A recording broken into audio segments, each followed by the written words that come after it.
হঠাৎ করেই রাশিয়ার প্রেসিডেন্ট ভ্লাদিমির পুতিনের নিরাপত্তা কেন জোরদার করা হলো? তাকে কি হত্যার ষড়যন্ত্র হচ্ছে? সেনা অভ্যুত্থান ঘটিয়ে পুতিনকে সরানোর পায়তারা কি কেউ করছে? রুশ প্রেসিডেন্টের রাঁধুনি থেকে শুরু করে ফটোগ্রাফাররাও এখন রয়েছে কঠোর নিরাপত্তা বলয়ে। এমনকি নানা প্রতিবন্ধকতার জন্য পুতিনের ঘনিষ্ঠজনদের কেউই মোবাইল ফোনে ইন্টারনেটও ব্যবহার করতে পারছেন না। নিয়মিত বিভিন্ন সামরিক স্থাপনা পরিদর্শনে পুতিনকে নিরুৎসাহিত করছেন তার নিরাপত্তা কর্মীরা।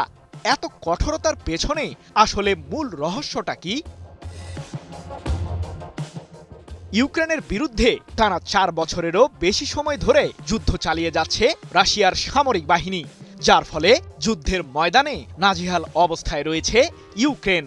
সেনা ও অস্ত্র সংকটের পাশাপাশি বন্ধুরাষ্ট্রগুলোর কাছ থেকেও কোনো সহযোগিতা পাচ্ছেন না ইউক্রেনের প্রেসিডেন্ট ভলোদিমির জেলেনস্কি।